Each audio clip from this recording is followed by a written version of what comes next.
Jumla mijadala ya vikundi 31 vilikuwa na washiriki 1466. Mheshimiwa Rais, katika mikoa na wilaya zilizotajwa, tume ilikutana na waathirika, wafiwa, majeruhi, waliopotelewa na ndugu na walioharibiwa au kuibiwa mali zao, makundi maalum ya wananchi wakiwemo mamalishe, babalishe, bodaboda, machinga, watoto wasio na makazi maalum, wajasiriamali wadogo, machinga na kadhalika. Mahabusu pia tulionana nao katika mbalimbali, na pia viongozi wa dini, wawakilishi wa taasisi na mashirika yasiyo ya kiserikali, maafisa ustawi wa jamii, viongozi wa umma na wa kisiasa wastaafu, viongozi na watendaji wa vyombo vya ulinzi na usalama, waganga kutoka hospitali na vituo vya afya binafsi, waganga wakuu wa mikoa pamoja na timu zao, wakuu wa mashtaka wa mikoa, kamati za usalama za mikoa na wilaya, pamoja na wadau wengine walikuwa tayari kutoa taarifa, ushahidi na maoni yanayohitajika kwa ajili ya kazi ya tume. Hata hivyo, vipo vyama vya siasa vichache, wanasiasa, wanaharakati na viongozi wa mashirika yasiyo serikali wachache walioalikwa kwa maandishi kufika mbele ya tume, lakini hawakufanya hivyo. Tume inaridhika kuwa ambao hakuja mbele ya tume ni kwa utashi wake na tunaoheshimu, lakini si kwa kinyima au kukosa fursa ya kuwa sehemu ya safari hii. Mheshimiwa Rais, ushahidi wa kidijitali ulikuwa sehemu kubwa katika uchambuzi wa tume, hususan katika kuelewa madhara ya kibinadamu. Jumla ya picha mnato 450, picha mjongeo 880 zilikusanya kwa njia mbalimbali, na baadhi zilikuwa zimesambamba mitandaoni kwa zaidi ya mara moja. Picha hizi zilipatikana na ziliwasilishwa na mashuhuda wa matukio, watoa taarifa vya vyombo vya ulinzi na salama, na vyanzo vya wazi, yani open source, ikiwemo vyombo vya habari na mitandao ya kijamii. Katika kubaini uhalisia wake, baadhi ya picha zilizochambuliwa na kufanya uchunguzi wa kisayansi kwa kutumia wataalamu walioidhinishwa. Uchunguzi huo hususan kwa picha zilizokuwa zikizunguka zaidi mitandaoni na kwenye vyombo vya habari, baadhi yake zilikuwa halisi na za kweli, lakini nyingine hazikuwa halisi na zimechezewa kwa kutumia akili unde na nusu ukweli. Methodolojia hii ilituwezesha tume kutofautisha picha halisi na sio halisi, na mfano mojawapo ni picha ambayo imetumika mara nyingi kuonesha maiti zikiwa kwenye mifuko ya bluu zikizikwa kwenye makaburi ya halaiki. Picha hiyo kwa mujibu wa uchunguzi imekuwa imetumika sehemu nyingi duniani. Matumizi ya ushahidi na taarifa mseto kutoka vyanzo anuwai yalilenga kuzingatia na kudhibiti viwango vya uthibitisho vinavyotambuliwa na tume za uchunguzi za kimataifa, yani ushahidi ambao mtu yoyote mwenye busara ya kutosha atauona ili kubaini hoja. Tume ilitegemea zaidi ushahidi wa taarifa mseto zilizokusanya kutoka vyanzo anuwai vya moja kwa moja na vya rejea, vile vielelezo hivyo vya kidijitali. Tume pia izingatia umuhimu wa kuwa na ushahidi unaojitosheleza na ushahidi mwingine unahitaji kuungwa mkono. Matokeo ya uchambuzi. Mheshimiwa Rais, baada ya kueleza metodolojia ya uchunguzi, naomba sasa nijielekeze kwenye matokeo ya uchunguzi. Chanzo cha ghasia. Nitaanza kwa chanzo cha ghasia ambacho katika muktadha wa ripoti hii tumetofautisha kati ya chanzo na kichocheo cha ghasia. Chanzo ni sababu, asili, chimbuko au mzizi wa swala ambalo limedumu kwa muda mrefu bila kupatiwa ufumbuzi na kuwa na athari hasi katika jamii. Kichocheo ni kitu kinachochochea shauku, ari, hamasa, msukumo au motisha ya kufanya jambo fulani. Kwa maneno mengine, chanzo ni kama mafuta na kichocheo ni kama kibiriti. Vyanzo. Tume imepokea na kuorodhesha jumla ya maeneo 31 yaliyotajwa na mashahidi kuwa ni chanzo cha ghasia za wakati na baada wa uchaguzi mkuu wa Oktoba 25. Baada ya kuchakata orodha hiyo na ushahidi, tume imeainisha na kubainisha vyanzo 5 na vichocheo 8 vilivyosababisha kilichotokea tarehe 29 Oktoba. Kwa mujibu wa uchunguzi wa tume, ghasia za wakati na baada ya uchaguzi mkuu zinatokana na changamoto mbalimbali ambazo zimekuwepo katika jamii kwa muda mrefu bila kutatuliwa. Vyanzo hivyo ni pamoja na vifuatavyo.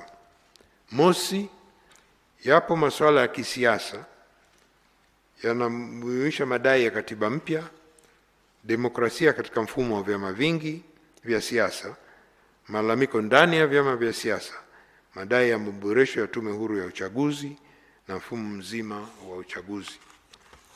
Pili, ni masuala ya kijamii yanayojumuisha ugumu wa maisha, ukosefu wa ajira au kukosekana kwa ustawi katika fursa za ajira na za kiuchumi, mazingira ya biashara na uwekezaji yasiyo rafiki, utitiri wa tozo na kodi na mfumo usio rafiki wa utozaji na ukusanyaji. Tatu, ni masuala ya kijamii yanayojumuisha mmomonyoko wa maadili na kushuka kwa uzalendo, kutopatiwa ufumbuzi na majibu stahiki kwa kero katika jamii kama vile rushwa, ubadhirifu wa mali za umma na madai ya utekaji na kupotea kwa watu. Kwa mujibu wa takwimu za Jeshi la Polisi, kati ya mwaka 2003 na 2005, miaka mitatu, watu 758 walipotea, kutekwa au kujiteka, na kati yao watu 113 walipatikana na mashauri 8 yalifunguliwa ambapo upelelezi unaendelea. Hivyo kwa jumla ya watu 758 waliopotea, kutekwa au kujiteka kwa sababu mbalimbali, watu 445 hawajapatikana. Takwimu hizi inaakisi malalamiko ya wananchi kuhusu masuala ya utekaji na kupotea kwa watu. Katika matukio hayo, Jeshi la Polisi ilieleza kwa sababu za kupotea kwa watu kutekwa ni pamoja na masuala ya kimapenzi, imani za ushirikina, waliotekwa na wahalifu kwa lengo la kupatia kipato au mali, walijihusisha na vitendo vya kihalifu kwa chuki za kulipiana kisasi, waliojiteka wao wenyewe kutokana na sababu mbalimbali za kudaiwa madeni au kukwepa mkono wa sheria, walioondoka bila taarifa nchini au makwao, na usafirishaji haramu wa binadamu. Katika chanzo cha 4 ni utendaji wa baadhi usioridhisha wa baadhi tu ya watendaji na watumishi wa umma, hususan ngazi za chini, hasa mamlaka za serikali za mitaa, ikiwa ni pamoja na kutosikilizwa au kutatuliwa kero za wananchi kwa wakati na utekelezaji hafifu wa mapendekezo ya tume zilizoundwa awali. Na 5, ni masuala yanayohusiana na uhusiano wa kimataifa katika dunia ya leo na ijayo, ambapo mataifa mengi yanatanguliza mbele maslahi yao kama msingi wa mahusiano na kujaribu mbinu na mikakati mbalimbali ya kujiwekea katika nafasi nzuri kuendelea maslahi yao katika nchi nyingine, hasa zinazoendelea na zenye rasilimali nyingi. Mheshimiwa Rais, nije kwenye vichocheo.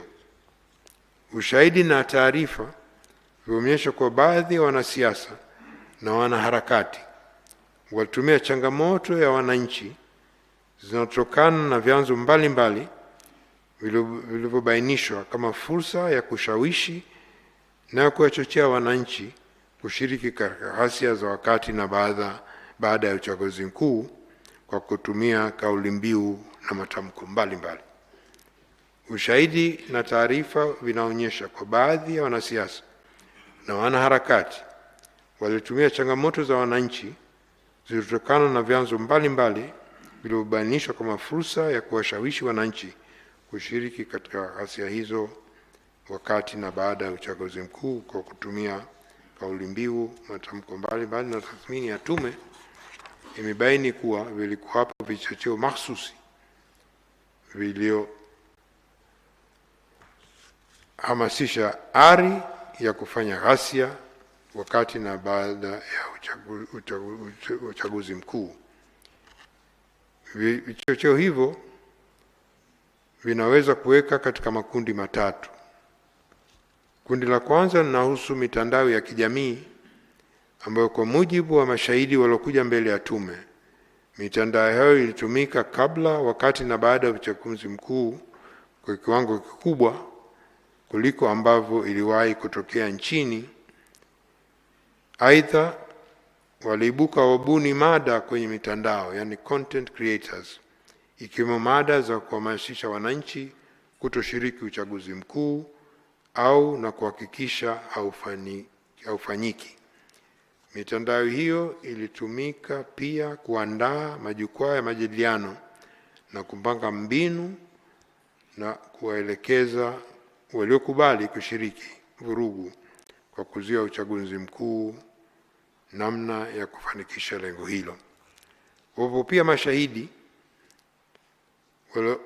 walioshiriki kufanya ghasia waliokuja mbele ya tume na kukiri kuwa baadhi yao walipewa simu maalum za mkononi na kupewa kazi ya kupiga picha na video za matukio kama vile majeruhi na vifo, au kupiga picha jirani na magari ya jeshi la ulinzi, sambamba na picha za maeneo mbalimbali ya wafanya ghasia walikuwa wamefanikiwa kufanya uratibu, na kisha picha hizo na video zote hizo kurusha moja kwa moja kwenye mitandao ya kijamii ili kuibua hasira za wananchi na kuwahamasisha nao wajitokeze kufanya ghasia kwa vile waliaminishwa kwamba jeshi la Tanzania liko upande wao. Kundi la pili la vichocheo ni kauli za baadhi ya wanasiasa ambazo ziligeuka na kuwa kauli mbiu za walikuwa wanafanya ghasia. Mfano wa kauli mbiu hizo ziko 12, lakini ziko nyingi ambazo baadhi ya washiriki katika ghasia walikiri kuzitumia ni zifuatazo: no reform no election, Oktoba tunatiki, Oktoba tunatoka, tumedhamiria uchaguzi hautofanyika, Samia must go, tunataka kuikomboa nchi yetu, hakuna uchaguzi chini ya serikali hii, tunahakikisha nchi haisimami mpaka serikali iondoke, hakutakuwa na uchaguzi bila mabadiliko ya mfumo, serikali hii imepoteza uhalali wa kuongoza nchi, ni lazima shinikizo la wananchi liongeze hadi serikali iondoke, na mchakato na kuwapata wagombea umekuwa taratibu, wagombea sio halali, mchakato urudiwe. Hizo ni baadhi ya kauli.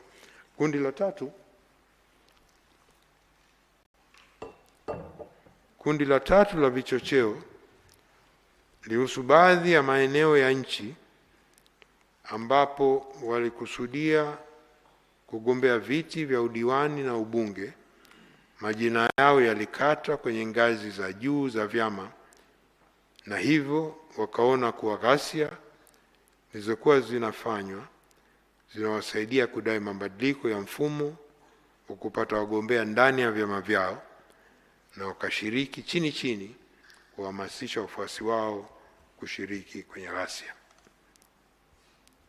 Lengo la wahusika. Kabla ya kueleza matokeo ya uchunguzi kuhusu lengo la wahusika, niruhusu nieleze kwa kifupi sana kuhusu dhana ya maandamano na matokeo ya uchunguzi wa tume kuhusu kilichodaiwa tarehe 29 Oktoba, endapo kilikuwa ni maandamano au sio maandamano.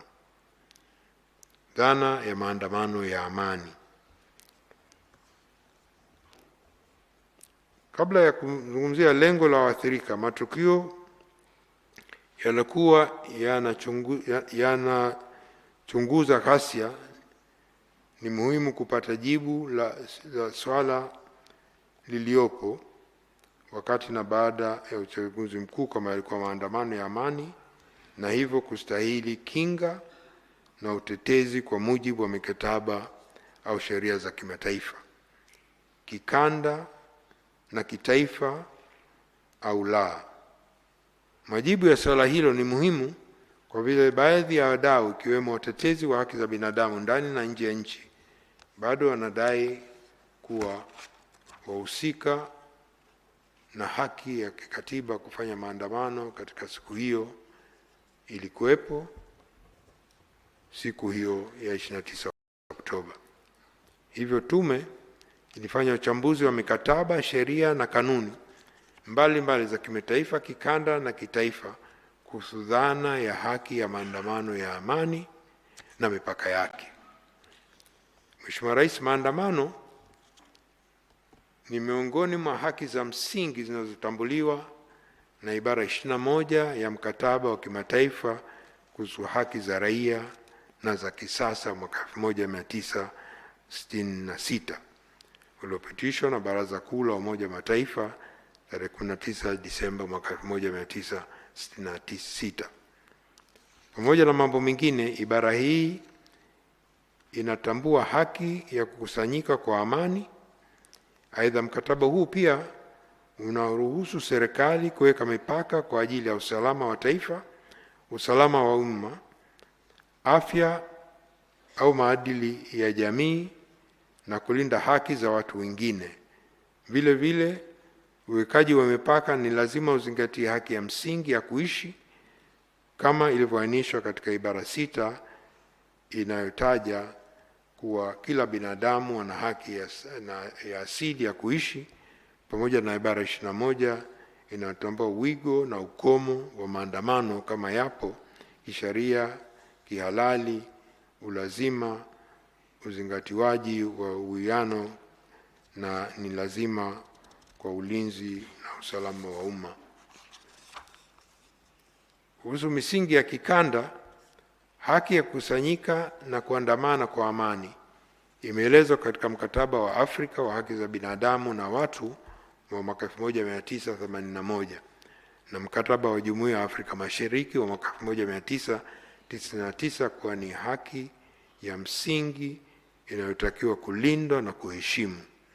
Katika mkataba wa Afrika wa haki za binadamu na watu mwaka 1981, haki ya kusanyika kwa uhuru na amani imetambuliwa na ibara 11, na ibara hiyo imeweka wazi kwa mtu ana haki ya kukusanyika kwa uhuru pamoja na wengine. Aidha, serikali zinaweza kuweka masharti kuhusu haki hiyo kwa ajili ya maslahi ya usalama wa taifa, usalama wa umma, afya, maadili pamoja na haki na uhuru wa watu wengine. Tume ya Afrika ya haki za binadamu na utawala bora pia imeweka mwongozo kuhusu uhuru wa kujumuika na kukusanyika barani Afrika uliopitishwa mwaka 1917 ili kulinda haki ya maandamano barani Afrika. Mwongozo huu unazingatia nchi wanachama kuhakikisha maandamano ya amani yanaruhusiwa kwa mujibu wa sheria za nchi. Wajibu wa serikali ni kuruhusu mijumuiko hiyo iliyobainishwa katika katiba za nchi, na polisi wanapaswa kulinda waandamanaji na matumizi ya nguvu kupita kiasi hayaruhusiwi. Misingi ya kitaifa. Katiba ya Jamhuri ya Muungano wa Tanzania mwaka 1977 imeweka haki za msingi za binadamu, ikiwa haki ya kuishi na uhuru wa kukusanyika au kuandamana kama sehemu ya kutumia haki za uhuru wa maoni na kujieleza, pamoja na uhuru wa kukutana kwa watu wengine kwa hiari na kwa amani. Aidha, sheria ya Jeshi la Polisi na huduma saidizi pia imetoa mwongozo kwa mambo mengine na imeweka taratibu wa namna haki ya maandamano inavyopaswa kutekelezwa katika utekelezaji wa haki hiyo. Sheria pia imeweka mambo ya msingi ya kuzingatiwa kwa washiriki waandamanaji na serikali, kama vile haki ya maandamanaji na wajibu wa kutoa notice, kueleza madhumuni ya maandamano na eneo la mkusanyiko na utoaji wa zuio la maandamano. Baada ya uchambuzi na ushahidi na taarifa kuhusu matukio ya wakati na baada ya uchaguzi mkuu, kwa muktadha wa vifungu hivyo vya katiba, hususan kukusanyika, kuandamana kwa amani na kutoa maoni, na baada ya uchambuzi wa mikataba ya kimataifa, kikanda na sheria za Tanzania kuhusu wajibu wa serikali kulinda haki ya kukusanyika kwa amani, ni hitimisho la tume kuwa kilichotokea siku ya uchaguzi mkuu Oktoba 25 hayakuwa maandamano ya amani, bali yalikuwa ghasia zilizoambatana na matukio ya uvunjifu wa amani. Hitimisho hilo linatokana na sababu 4. Ya kwanza, yanadaiwa kuwa maandamano hayakuzingatia matakwa ya ibara 18 na 20 ya Katiba ya Jamhuri ya Muungano wa Tanzania na sheria za nchi, ikiwemo maandamano kuwa ya amani na kutoa notice kwa Jeshi la Polisi kwa mujibu wa vifungu 42 na 43 wa sheria ya Jeshi la Polisi. Matakwa ya sheria za kimataifa sio kibali, ni notice, na Tanzania pia liko takwa hilo la kutoa taarifa, sio kibali, na sisi kwetu ni taarifa ya masaa 48 kama ilivyo sheria ya Ureno, ni kama vile ya Tanzania. Lakini la pili ni haki ya kila mtu kushiriki uchaguzi mkuu kama mpiga kura au mgombea. Ni haki ya kikatiba kwa mujibu wa ibara 5 ya katiba ambayo haipaswi kupokwa. Ghasia zilipangwa na kutekeleza siku iliyotangazwa kisheria kwa ni siku ya uchaguzi mkuu. Hivyo kufanya ghasia siku hiyo ilikuwa ni kupoka haki ya kikatiba na kisheria za wananchi wengine, ikiwemo haki ya kupiga kura na kuchaguliwa. 3, washiriki wa ghasia za wakati na baada ya uchaguzi mkuu walibeba silaha za aina mbalimbali, zikiwemo mawe, nondo, mkuki, sururu, fimbo, marungu, visu, vibiriti, vipulizi, bunduki, manati, kombeo, rato, mapanga, jambo ambalo haliruhusiwi kisheria katika maandamano ya amani. Hii ni kinyume cha sheria na taratibu za kimataifa, ibara 21 ya mkataba wa haki za binadamu na raia na kisiasa mwaka 1966, wa kikanda, ibara 11 ya mkataba wa Afrika ya haki za binadamu za watu na binadamu mwaka 1981, na ibara 10 na 11 ya mkataba wa Ulaya wa haki za binadamu mwaka 50, na kitaifa ibara 18 na 21 ya katiba ya Jamhuri wa Muungano wa Tanzania haviruhusu maandamano kwa watu waliobeba silaha. Na 4, sheria na taratibu za kimataifa, kikanda na kitaifa haziruhusu maandamano yanayosababisha taharuki katika jamii, kuhatarisha usalama wa taifa, kusababisha uharibifu wa mali za umma na binafsi, pamoja na kuhatarisha maisha ya watu wengine. Mambo hayo yalifanyika na yanakuwa kinyume cha sheria na tafsiri ya maandamano ya amani. Kwa kuzingatia sheria na kanuni zilizotajwa, maandamano ya amani ya kitaifa, kikanda na kitaifa, na ushahidi uliowasilishwa mbele ya tume, ni maoni ya tume kuwa kilichotokea wakati na baada ya uchaguzi mkuu haikuwa maandamano ya amani na hivyo kuwa nje ya kinza ya sheria na kanuni hizo. Isitoshe, tume imepata ushahidi usio wa shaka kwa matukio ya ghasia ya tarehe 29 Oktoba yalipangwa, yaliratibiwa, yalifadhiliwa na kutekelezwa na watu waliopata mafunzo. Waratibu walitumia mbinu mbalimbali ikiwemo kuwatumia watu wasio na ufahamu wa kina na vijana waliokata tamaa, huku wakihakikisha kwa vitendo vya ghasia vinafanyika kwa wakati mmoja kufika maeneo tofauti ili kuwachanganya na kutawanya jeshi la polisi. Mheshimiwa Rais, taarifa na ushahidi unathibitisha kuwa watu waliokuwa wakizunguka katika maeneo mbalimbali kama vile mitaani, vyuoni, kwenye masoko na stendi za mabasi wakishawishi na kuwaandikisha watu mbalimbali kushiriki katika ghasia za wakati na baada ya uchaguzi mkuu. Mfano, watoto wanaoishi katika mazingira magumu, waendesha pikipiki na wajasiriamali wadogo walieleza kuwa walipewa fedha kati ya shilingi 10,000 hadi shilingi 50,000, ni waliahidiwa ajira na maisha bora. Ilielezwa zaidi kuwa kuanzia tarehe 12 Oktoba mwaka 2025 hadi tarehe 28 Oktoba waliwekwa pamoja kupewa mafunzo, kuandaliwa na kuhamasishwa kuwa sehemu ya kuanzisha na kushiriki ghasia siku hiyo.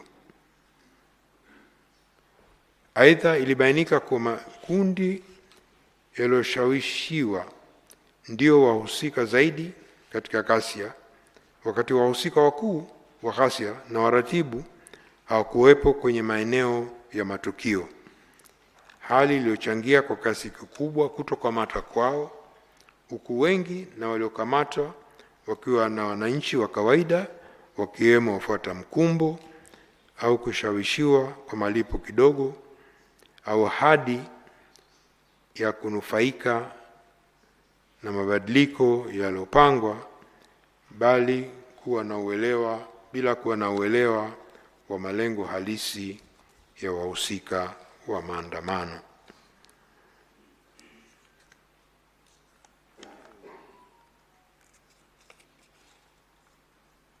Kuna kijana mmoja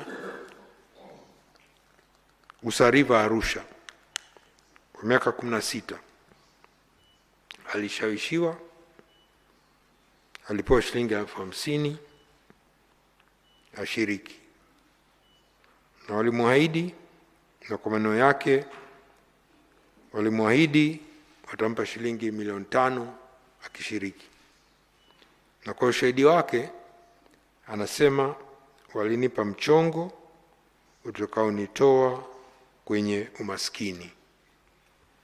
Huyo ni mmoja tu katika mashahidi ambao wamekuja mbele ya tume kuelezwa namna walivyorubuniwa ili kushiriki kwenye ghasia. Kutokana na ushahidi na taarifa na maoni yaliyopatikana, tume inabainisha na imeainisha kwenye ripoti yake Mheshimiwa Rais mbinu 16 zilizotumika na wahusika wakuu na waratibu kufanikisha ghasia za wakati na baada ya uchaguzi mkuu.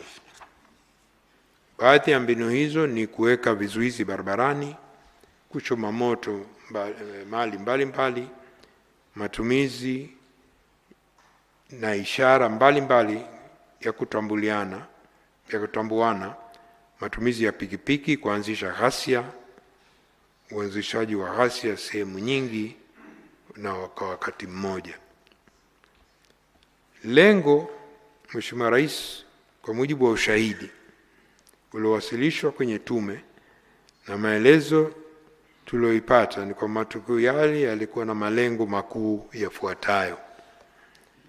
La kwanza ni kuzuia na kuvuruga uchaguzi mkuu wa Oktoba 2025.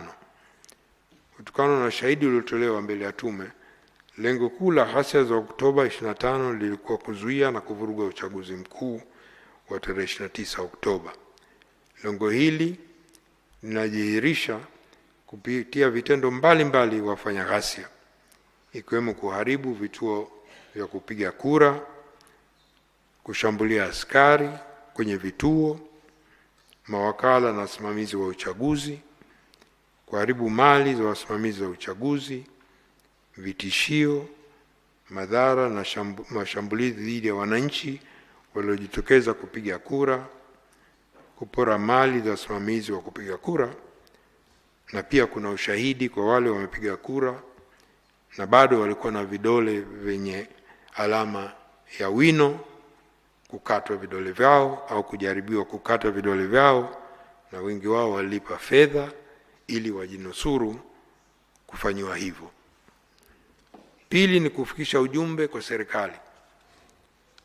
Kupitia ushahidi, taarifa na maoni, imekuwemo majadiliano na wataalamu wa uchumi, inaonekana kuwa kupitia ghasia za uchaguzi mkuu, vijana walioshiriki walipata mwanya wa kufikisha ujumbe kwa serikali kuwa wanataka kusikilizwa na kutatuliwa changamoto zao zinazowakabili.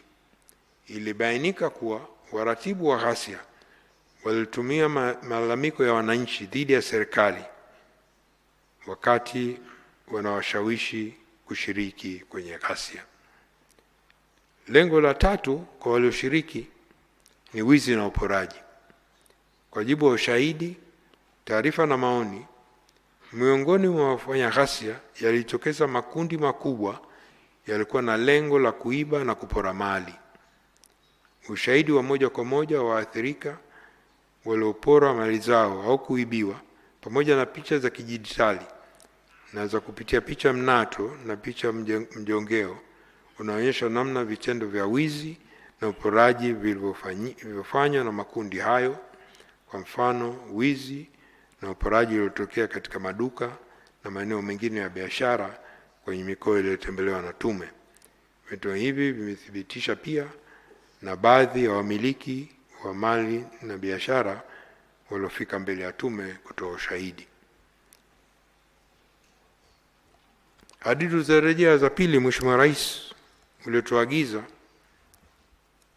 ni kubaini madhara ya kibinadamu, kiuchumi, kijamii, kisaikolojia yaliyotokea. Kuhusu madhara ya ghasia. Madhara ya kibinadamu, haswa haki ya kuishi.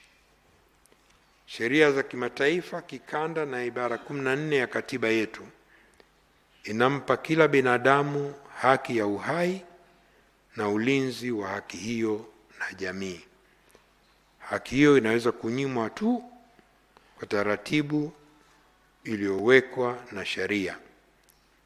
Tume haikuchukulia uchambuzi wa idadi ya vifo kama upekuzi wa msako wa namba, bali imeupa uzito sana uhai wa binadamu na heshima kubwa anayostahili kila maiti baada ya kifo, ambao pia ndio utamaduni wetu.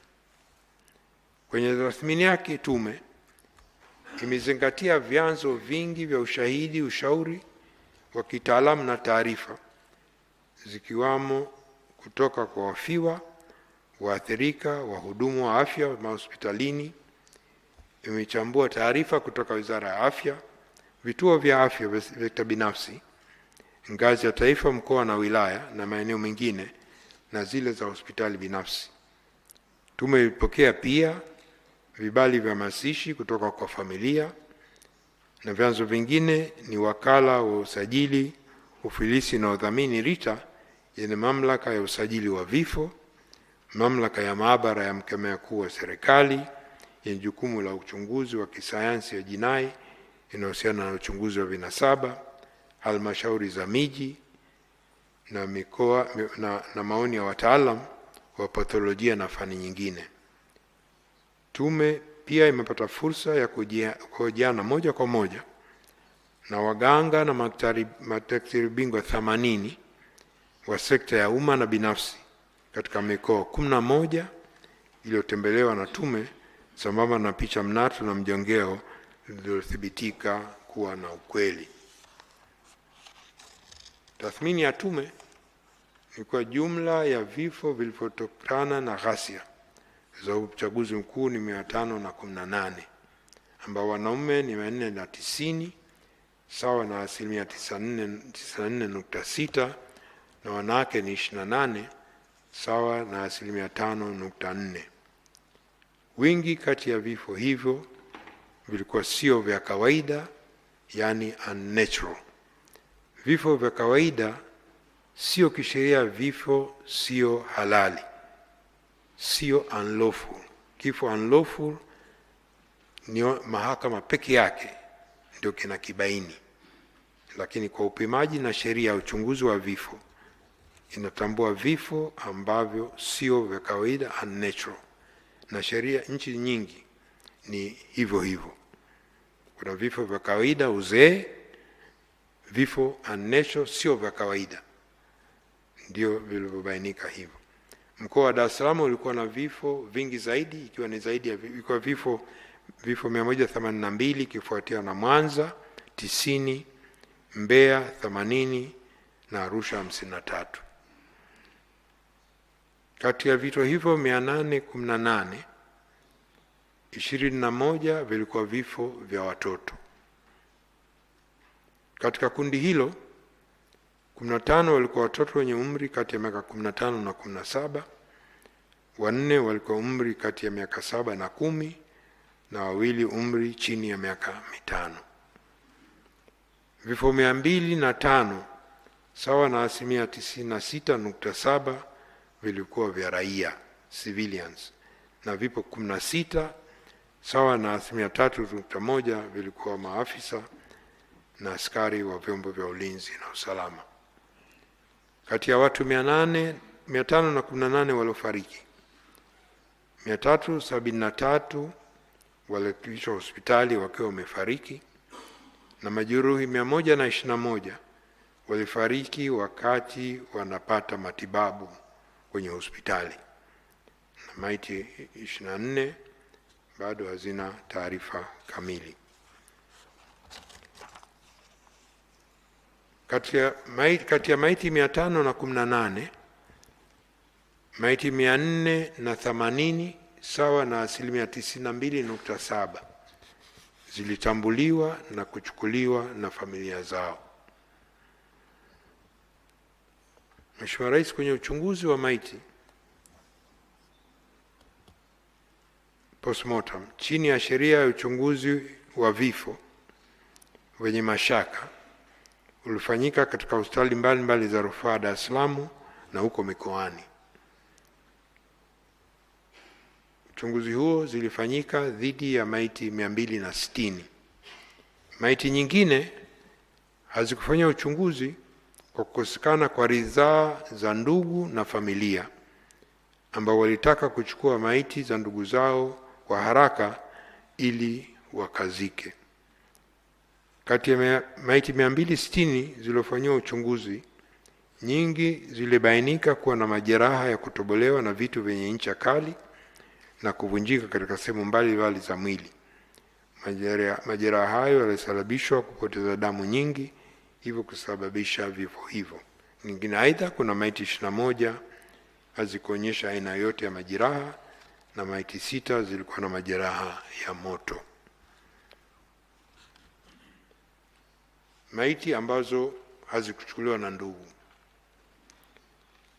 Maiti 485 katika maiti 118 zilitambuliwa na kuchukuliwa na ndugu zao kutoka vituo vya afya kwa ajili ya mazishi, lakini maiti 6 tu ambazo hazikutambuliwa na hazikuchukuliwa. Kati ya hizo maiti 6 zimezikwa kwa mujibu wa kanuni za utupaji wa taka na mabaki ya miili ya binadamu na mamlaka za serikali za mitaa, ambao ndio utaratibu, ndio sheria nchini. Kuna maiti 3 tu ambazo bado zipo, lakini zimefanyiwa uchambuzi wa kinasaba. Hizo ziko bado mkoa wa Dar es Salaam, bado mpaka leo ziko hospitali ya Muhimbili. Uchunguzi wa vinasaba pia ulifanyika kwa maiti 274 kwa lengo la kuchukua taarifa za kutambua maiti kwa usahihi. Taarifa hizi za kiuchunguzi zitasaidia sana kutambua ndugu na marehemu kwa ushahidi pale ambapo utahitajika. Tume pia ilifanya tathmini zaidi kuhusu uchunguzi uliofanya awali na madaktari waliothibitisha kifo kwenye hospitali mbalimbali. Kwa hiyo tume ilimwagiza mtaalamu na daktari bingwa wa patholojia kufanya uchambuzi wa taarifa za maiti, hizo postmortem reports, ili kubaini sababu halisi na namna vifo hivyo vilivyotokea na maeneo ya mwili yaliyoathiriwa.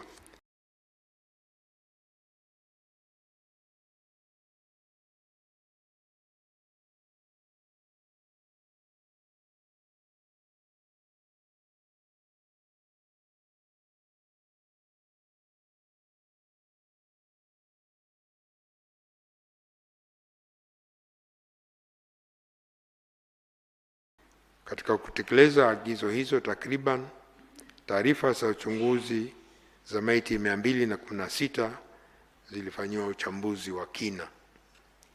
Uchambuzi huo ulibainisha kwa maiti hizo 219 zilitokana na vifo visio vya kawaida, na sababu ya kifo ya mmoja pia ilibainikwa, yani immediate cause ya vifo 147, ambayo ilikuwa ni kuvuja damu nyingi, kujeruhiwa ubongo, kukosa hewa, kujeruhiwa uti wa mgongo, majeraha mbalimbali, mshtuko wa moyo na kifo kimoja sababu hazikujulikana. Vile vile sababu ya halisi ya vifo, yani underlying causes au antecedent causes, vifo vingi vilitokana katika idadi hiyo kupigwa risasi, ambayo ni vifo 197 sawa na 90%, na vifo 22 sawa na 10% havikuhusiana na matumizi ya silaha za moto. Taarifa ya uchambuzi wa wataalamu inabainisha kwa maiti 166 zilikuwa na majeraha ya sehemu ya mkono na miguu, na maiti 36 zilikuwa na majeraha sehemu ya kifua na tumbo, na maiti 12 zilikuwa majeraha sehemu ya kichwa na shingo.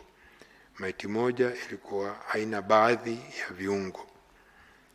Hata hivyo, kutokana na mazingira ya ghasia pamoja na madai ya baadhi ya mashahidi, idadi hiyo ya vifo iliyobainiwa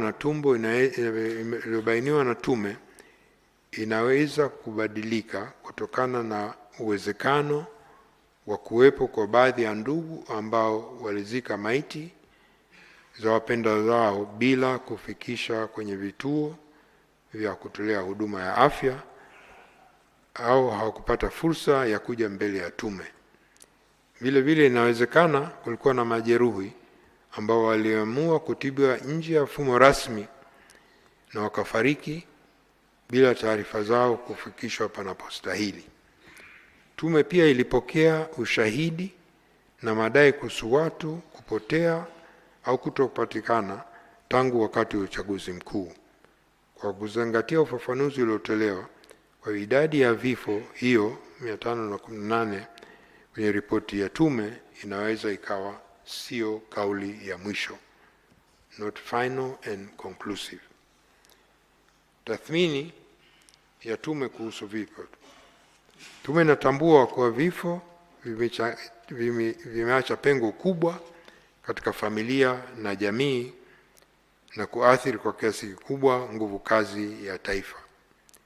Madhara yaliyotokea yanasababisha baadhi ya familia kupoteza utegemeo lao kuu, na hivyo kuziweka familia hizo hali ya utegemezi wa kiuchumi na kijamii. Tume pia imepokea ushahidi kwa watu 39 ambao inadaiwa walifariki au kupotea, ikiwemo baadhi ambao awali inasemekana miili yao ilionekana kwenye hospitali au vituo vya afya na kutambuliwa, lakini ndugu zao baadaye miili hiyo haikuonekana tena, na wengine walisema kuwa walizika nguo za marehemu ili kuhitimisha misiba. Hii ni moja ya jambo muhimu ambayo tume imetoa mapendekezo ili ifanyike kazi mapema iwezekanavyo. Tume pia ilipokea madai kutoka kwa waathirika na mashahidi wengine kuhusu watu kupigwa risasi, kujeruhiwa au kuuawa katika maeneo ambayo hayakuwa na ghasia na vurugu.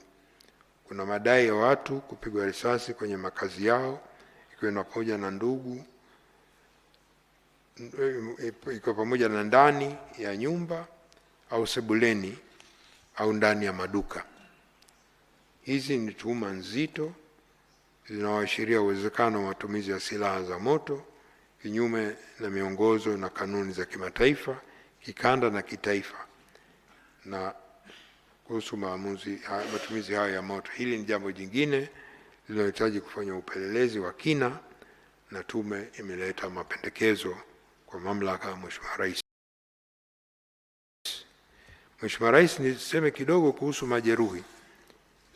Tathmini ya tume inaonyesha kuwa hadi kufikia tarehe 31 Machi mwaka 2026 majeruhi waliokuwa wamehudumiwa katika vituo vya afya vya umma na binafsi walikuwa ni 2390. Kati yao raia civilian walikuwa 2270, 95%, na maafisa na askari wa vyombo vya ulinzi na usalama 120, sawa na 5%. Kuna uwezekano kwa baadhi ya majeruhi hawamo katika idadi hiyo kwa sababu mbalimbali, kwa pamoja na uwezekano wa baadhi ya majeruhi kuendelea kupata matibabu nje ya vituo rasmi vya kutolea huduma za afya, na wengine kukimbia nchi jirani, hususan kwa mikoa ya mipakani ya Mbeya, Songwe, Arusha na Mara kwa hofu za kukamatwa. Majeruhi waliopata majeraha makubwa walikuwa 219, sawa na 9.2% ya majeruhi wote. Kati yao majeruhi 197 walikuwa na majeraha yanayotokana na risasi na 22 hayakuwa na risasi. Wengi wa majeruhi katika kundi hilo walazimika kulazwa hospitali ili kupata huduma za matibabu. Aidha, majeruhi 2171 walipata majeraha madogo ambayo walipata huduma na kuruhusiwa. Kati yao majeruhi 833 walikuwa na majeraha yaliyotokana na risasi katika sehemu chini za mwili, wakati majeruhi 126 walikuwa na majeraha sehemu ya juu ya mwili, na uchunguzi wa kitabibu kwa majeraha wote ulifanyika kwenye vituo vya umma na huduma za afya, na majeraha wote hao waliopata huduma kulikuwa hakuna ushahidi wowote wa mtu yoyote katika hao ambayo aliteswa. Lakini pia Mheshimiwa Rais, kulikuwa na madai ya kuwepo makaburi ya halaiki. Kulikuwa na madai hayo kupitia vyombo vya habari vya kitaifa na mitandao ya kijamii kusuwepo kwa makaburi halaiki eneo la makaburi ya Kondo, Kunduchi, manispaa ya Kinondoni, Dar es Salaam. Tume imefanya uchunguzi ikiwa ni pamoja na kutembelea na kukagua eneo la makaburi, kufanya mahojiano na kupata taarifa ya afisa msimamizi wa makaburi hayo kutoka manispaa ya Kinondoni, na kuchukua ushahidi wa wasimamizi wa makaburi ya Kondo. Tume pia imeshirikisha wataalamu mbalimbali ili kufanya uchunguzi wa kisayansi kuhusu madai hayo, ikiwa pamoja na picha za satellite iliyotumika kuleta madai hayo. Maoni ya wataalamu hao wakiwemo wa uchambuzi wa mbalimbali wa mifumo ya taarifa za kijiografia, remote sensing and geographical information system, ni kwa madai hayo hayakuweza kuthibitishwa. Lakini tume pia ilifanya ukaguzi na kubaini kwa eneo la makaburi ya Kondo linalozungukwa na makazi ya watu na ambayo bado linatumika kwa shughuli za kilimo cha msimu na lina ulinzi muda wote.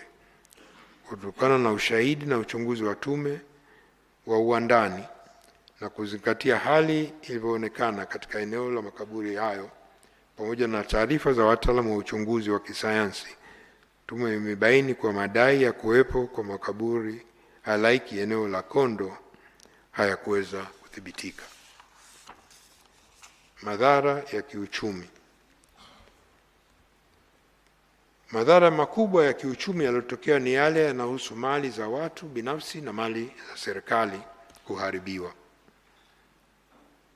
Tume imebaini kutoka vyanzo mbalimbali kuwa mali iliyoharibiwa ina thamani ya bilioni 125 shilingi 125 bilioni. Kati ya mali hizo, mali za sekta binafsi ambao ni watu binafsi, vituo vya mafuta, CCM na benki zina thamani ya bilioni 89 sawa na 71.2%, na mali za umma ambazo ni mali za serikali na taasisi kama zile shule, TRA, mahakama, polisi, DART, TANROADS, TANESCO, TTCL zina thamani ya shilingi bilioni 36 sawa na 28.8%. Lakini sekta binafsi ndio imepata madhara makubwa kuliko sekta ya umma. Ushahidi na waathirika wengi waliopoteza mali binafsi unaonyesha machungu waliopata na wanaendelea kuwa nayo. Mfano mmoja ni mstaafu alieleza tume kwa kusema haya: baada ya kustaafu nilikwenda Equity Bank Tanzania kwa ajili ya mkopo wa gari la kufanya biashara kiasi cha milioni 180 kabla ya riba.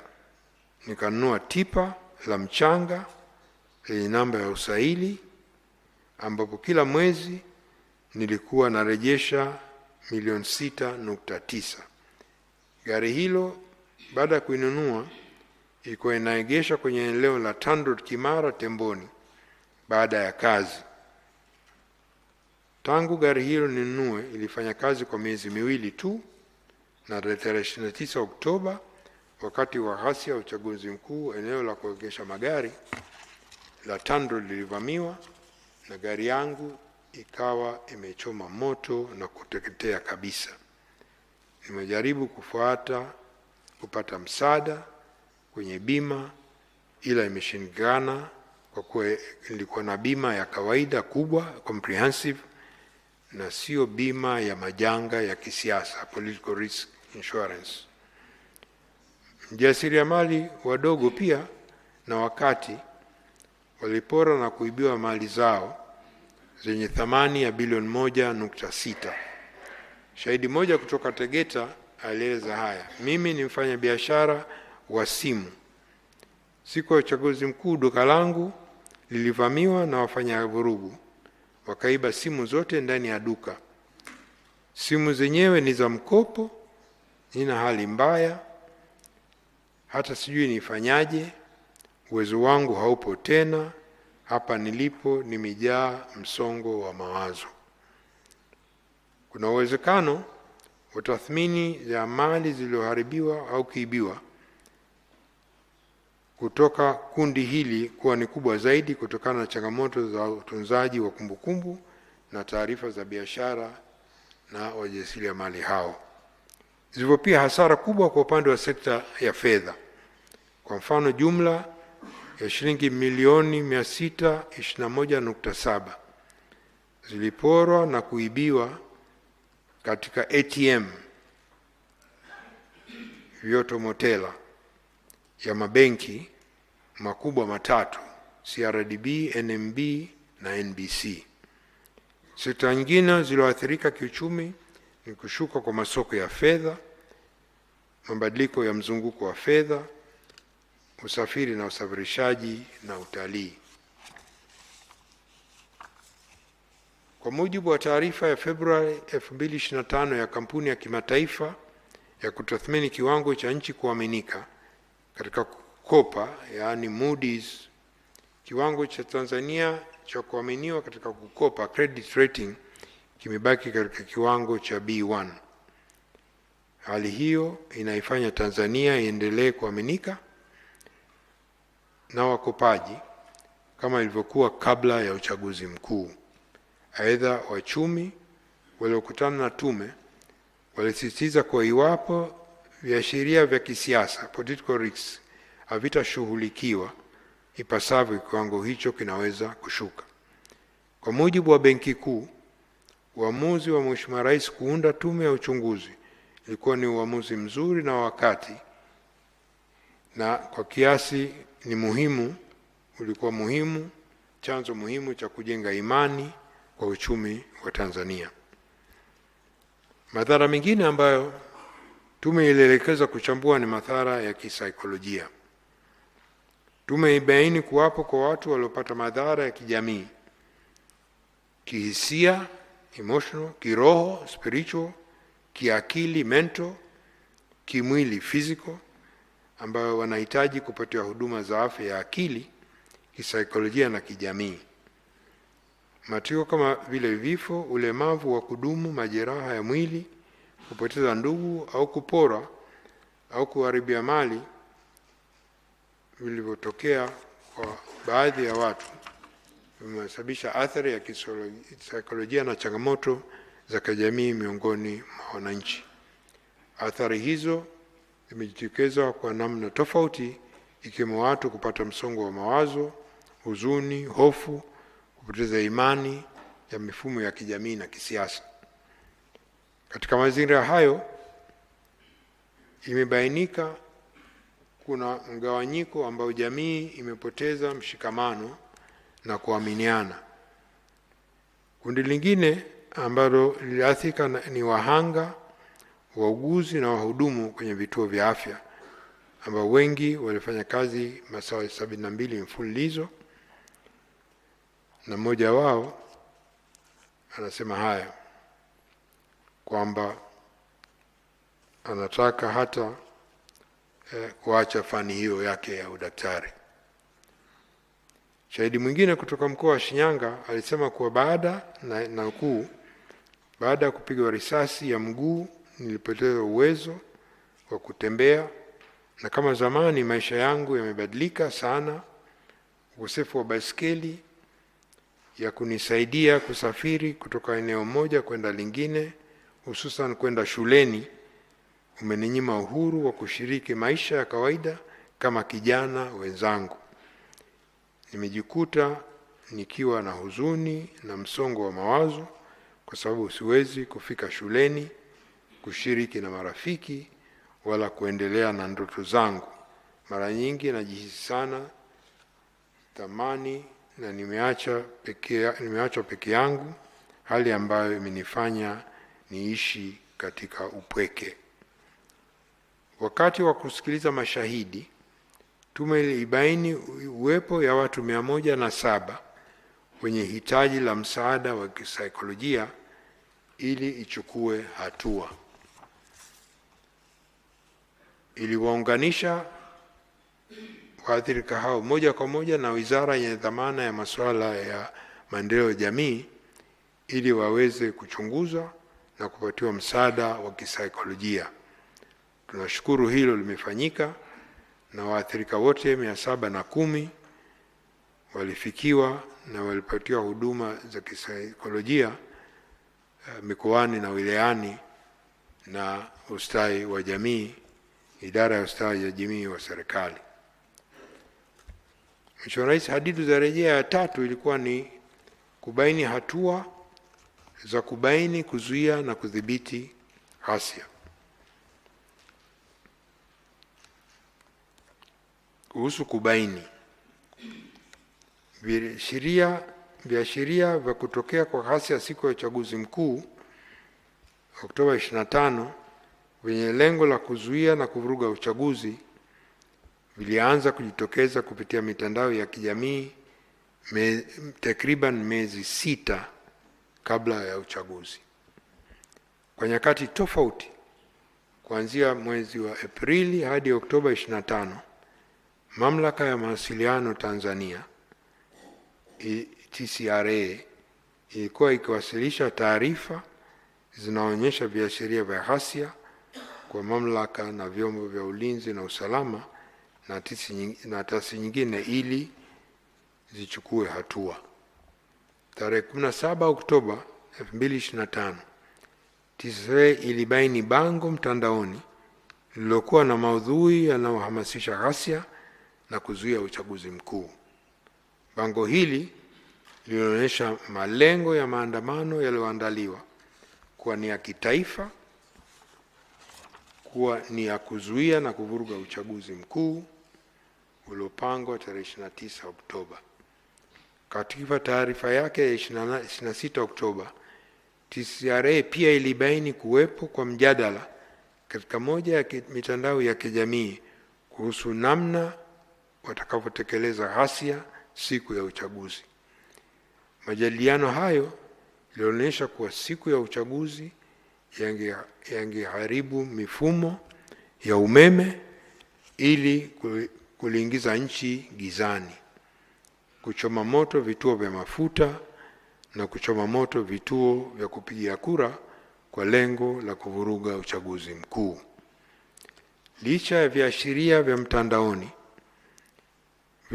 viliwekwa wazi zaidi, kulikuwa pia na viashiria ambavyo tume ilivigundua kupitia mashahidi waliofika mbele ya tume. Mfano ni kuwepo kwa vijana wasiopungua 500 katika majengo, misitu na makambi katika maeneo mbalimbali nchini kwa takriban siku 28, ambapo walihifadhiwa na kupatiwa mafunzo kwa ajili ya kufanya ghasia siku ya uchaguzi mkuu. Tume kupitia uchunguzi wake ilibaini kwa moja ya nyumba hizo iliyopo Dar es Salaam ilikuwa umbali wa takriban mita 10 kutoka kituo cha polisi. Pamoja na tume kupokea ushahidi unaonyesha kuwepo kwa baadhi ya viashiria vya mipango ya vurugu siku ya uchaguzi mkuu, hakuna ushahidi unaonyesha kubainika kwa vitu hivyo vichache ambavyo tumeviongelea au hatua stahiki kuchukuliwa kikamilifu kabla ya matukio ya uvunjifu wa amani. Kama nilivyoeleza awali, uvunjifu wa amani uliotokea ulithibitishwa kiwango kikubwa cha matayarisho ya vurugu hizo. Wafanya ghasia walitumia mbinu mbalimbali ambazo hazikutarajiwa, na mbinu hizo ni pamoja na kufanya vitendo vya uvunjifu wa amani kwa wakati mmoja katika sehemu mbalimbali za miji na sehemu nyingine kwa kutumia mbinu mtawanyiko, dispersal violence points, ili kuzuia polisi wasiweze kukabiliana nao na kuwadhibiti kwa urahisi. Ikumbuke pia kwa siku hiyo ya uchaguzi, polisi wengi walikuwa kwenye vituo vya kupiga kura wakilinda amani na sare tu na bila kuwa na silaha yoyote.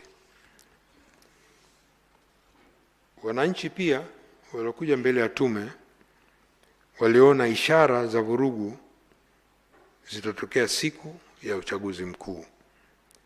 Shahidi mwingine aliyofika mbele ya tume alieleza kuwa waliona ishara ya vurugu kupitia mitandao ya kijamii na wengine kutoa taarifa mbele ya tume kuhusu hofu walikuwa nayo, na kwa mfano ni hiyo. Kiongozi mmoja wa dini aliambia tume kuwa kabla ya siku ya uchaguzi mtoto wake alikuwa na taarifa kuhusu vurugu zilizokuwa zimepangwa kuzuia uchaguzi usifanyike. Aliposhinda kuwashawishi baba na mama yake wasijitokeze kupiga kura, alioshauri kuwa angalau wasafishe vidole vyao mara tu baada ya kupiga kura, kwa kuwa wapo watu wamejipanga kukata vidole kwa hao ambao wamepiga kura. Polisi na vyombo vingine vya ulinzi na usalama katika ngazi ya taifa, mkoa na wilaya,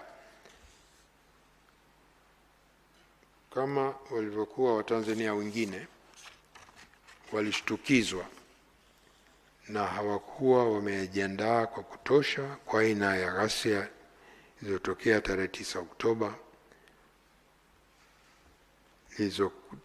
zilizotokea wakati huo katika mikoa 14, wilaya 33 na maeneo 202. Kupitia mabaraza ya polisi, maafisa na wakaguzi na askari polisi walipata fursa ya kueleza tume namna ghasia zimekuwa kubwa na hatarishi kwa maisha yao wao binafsi, lakini pia wafanya ghasia kutumia mbinu na silaha mbalimbali kukabiliana na askari. Askari mmoja alithibitisha kwa jeshi la polisi alikutegemea aina, ukubwa na usambaaji wa vurugu zilizotokea siku na baada ya uchaguzi mkuu.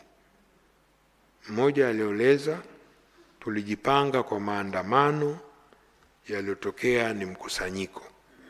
Afisa mwingine wa vyombo vya ulinzi na usalama alieleza kuwa tulijipanga kwa maandamano yaliyotokea ni uyoga nchi nzima. Kuhusu hatua zilizochukuliwa, Mheshimiwa Rais, baadhi ya kamati za mikoa zilijulisha tume kupitia taarifa zao kuhusu hatua mbalimbali walizochukua kudhibiti matishio ya uvunjifu wa amani. Mfano ni kamati ya usalama ya mkoa wa Katavi. Katika taarifa yake imeeleza kwa baada ya kuanza kuona viashiria vya kuwepo kwa ghasia wakati wa uchaguzi, iliimarisha mikakati ya ufuatiliaji na taarifa za kiintelijensia na kuzifanya kazi kwa haraka. Aidha, kamati ya mkoa na kamati ya wilaya za usalama zilianza kufanya vikao vya pamoja ambavyo katika kipindi hicho zilikutana mara 11. Hali kadhalika, kamati ya usalama ya mkoa wa Kilimanjaro ilieleza tume kwa baada ya kuanza kuona viashiria na uwezekano wa kuwepo ghasia wakati wa uchaguzi, ilichukua hatua mbalimbali ikiwemo kufanya vikao vya kamati mara kwa mara kwa lengo la kupeana taarifa, kukutana na viongozi wa vyama vya siasa mara kadhaa na kukutana na vikundi vya bodaboda, na mkoa wa Kilimanjaro ni mmoja mkoa ambao hakuwa na changamoto za vurugu. Mheshimiwa Rais, niongelee kuhusu hatua za kudhibiti. Sheria ya Jeshi la Polisi na huduma saidizi inabainisha majukumu ya jeshi kwa polisi, kwa ni pamoja na kulinda raia na mali zao. Aidha, ili kutekeleza jukumu hilo, askari wa jeshi la polisi wameruhusiwa kubeba silaha wakati wa utekelezaji wa majukumu yao. Hata hivyo, ruhusa ya kubeba silaha inayotolewa chini ya sheria hiyo sio ruhusa ya moja kwa moja ya matumizi ya silaha hizo. Matumizi ya silaha yanapaswa kuzingatia misingi ya sheria na miongozo mbalimbali kuhusu matumizi ya silaha za moto. Na kifungu 19 kifungu kidogo cha kwanza kinaainisha masharti na mazingira ambayo silaha za moto dhidi ya binadamu zinaweza kutumika. Ni ambako wakati ambako kuna jaribio la kumuokoa mtu mwingine ambao anapata madhara, au wakati wa kuzuia ukamataji kihalali na kadhalika. Lakini masharti ya kifungu hicho Jeshi la Polisi huduma saidizi pia naendana kabisa na sambamba na kifungu cha 9 ya kanuni za misingi ya Umoja wa Mataifa kuhusu matumizi ya nguvu ya silaha za moto kwa maafisa wa vyombo vya utekelezaji wa sheria zilizopitishwa mwaka 1990. Kwa hiyo sheria yetu ni sambamba tu kabisa na kanuni ya msingi ya Umoja wa Mataifa. Pia sheria ya mwenendo wa mashauri ya jinai kifungu 19(1) na cha pili kinatoa mwongozo wa kisheria kuhusu ukamataji wa mtuhumiwa na matumizi ya nguvu wakati wa ukamataji. Lakini pia jeshi la polisi lina kanuni zake za jumla, Police General Order 274 ya kanuni za jumla za jeshi la polisi, ambazo zimebaini mataka manne ambayo yanahitajika kabla matumizi ya nguvu za silaha za moto. Na hayo manne ni sawa tu kabisa na masharti ya kimataifa na masharti ya kikanda. La kwanza ni swala la uwiano wa proportionality, yani matumizi ya nguvu lazima yawiane na tishio. Kadri upinzani unavyoongezeka kuanzia ilani inayotolewa, udhibiti mkali, udhibiti hatarishi, na mwisho kiwango cha nguvu, ndio hicho cha kutumia nguvu za mwisho. Mbili ni uhalali. Uhalali wa matumizi ya nguvu unatokana na kufuata mamlaka na taratibu zilizowekwa kisheria. Kwa mujibu wa kanuni hiyo ya jumla ya jeshi la polisi PGO 274 kifungu 4 kisoma pamoja na sheria za mwenendo wa mashauri ya jinai na kanuni za adhabu zinika uhalali wa jeshi la polisi kutumia nguvu panapohitajika kufanya ghasia. Kwa hiyo principle ya legality ipo Tanzania tayari kisheria. Tatu ni swala la uwajibikaji. Askari anapozingatia misingi ya matumizi ya silaha anawajibika binafsi, personal accountability. Kila afisa au polisi anawajibika binafsi kwa matumizi yoyote ya sofa ya silaha ziliko chini ya uangalizi na udhibiti wake. Kwa msimamo huo pia umebainishwa katika kesi nyingi dhidi ya polisi ambao zimeamuliwa na Mahakama Kuu na Mahakama ya Rufani ya Tanzania na nchi nyinginezo. La mwisho ni swala la ulazima, necessity. Polisi wanaweza tu kutumia nguvu pale ambapo ni lazima kabisa kufanya hivyo. It was strictly necessary kufanya hivyo ili kudhibiti hali kulingana na hizo kanuni nilizozungumza. Tume pia ilizingatia misingi ya mwongozo wa matumizi ya nguvu, Use of Force Compendium, ambayo pia imebainishwa kwenye kanuni za polisi. Ilichambua ushahidi kuhusu matumizi ya nguvu katika maeneo mbalimbali na kubaini kuwa hatua za matumizi ya nguvu zilitofautiana katika eneo moja na eneo jingine. Yapo maeneo ambayo hatua ya kwanza ya uwepo wa askari ilizoesha kuzuia ghasia kuendelea. Ile ndi level ya kwanza ambayo polisi tu kwa sura yake na nguo alizovaa inasambaza makundi yalokusanyika. Lakini yapo pia maeneo mengine kutokana na kiwango cha tishio kwa uhai wa askari au raia wengine ililazimu kutumia hatua nyingine zile za juu, na ziko hatua 6. Mfano, kituo cha polisi cha Salasala Dar es Salaam. Mmoja ya askari aliyekuwa katika kituo hicho alieleza kuwa walikuja kituoni hapo, walivamiwa na kundi la watu zaidi ya 150 wakiwa na silaha za jadi ikiwemo mapanga, mishale, mikuki na madumu ya mafuta ya petroli, na kutokana na hali hiyo walilazimika kutumia mabomu ya machozi na baadaye kuamua kukimbia baada ya kuzidiwa nguvu. Shahidi mwingine kutoka kituo cha Nyamagana Mwanza alieleza hali ilivyokuwa eneo la stendi kuu ya mabasi ya mwendo ya kwenda Nyegezi, ambapo kundi la watu 300 au 400 walikuwa na silaha za jadi ikiwemo sime, nondo, marungu, wakiwa wanafanya ghasia, kwenda moja na kuchoma moto mali za watu. Kutokana na hali hiyo, walilazimika kutumia mabomu ya machozi, na hadi ilipozidi kuwa mbaya ya hatari, walazimika kutumia silaha za moto. Kwa mujibu wa ushahidi huyo, katika tukio hilo askari walikuwa 9 dhidi ya kikundi cha wafanya ghasia 400. Askari mwingine kutoka kikosi cha kutuliza ghasia Mwanza alieleza pia kuwa siku hiyo Oktoba saa 7 mchana, wakiwa katika eneo karibu na benki ya CRDB na NMB Buzwelo, askari polisi walikuwa wakiwaokoa askari wengine na walilazimika kutumia mabomu ya machozi ili kuwatawanya wafanya ghasia na kuokoa askari wenzao walikuwa katika hali mbaya.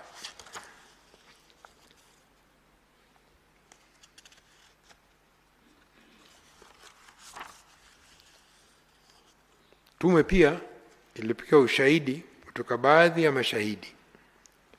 Walidai kwamba polisi ilitumia nguvu katika kudhibiti ghasia kama ifuatavyo. Tarehe 30 Oktoba 2020, mkazi wa Mombo Songwe anasema kwa majira ya mchana alikuwa kisimani anachota maji na mtoto wake. Walisikia mlio wa mabomu, kawa anakimbia akiwa amebeba mtoto. Mtoto alidondoka chini baada ya kupigwa risasi kichwani. Mkazi mmoja wa Marungu, wilaya ya Rumeru, alitaarifu tume kuhusu tukio la mwanawe wa umri ya miaka 35 alipigwa risasi 4 na askari polisi katika eneo la Kimondulu tarehe 29 Oktoba akiwa karibu na dukani kwake.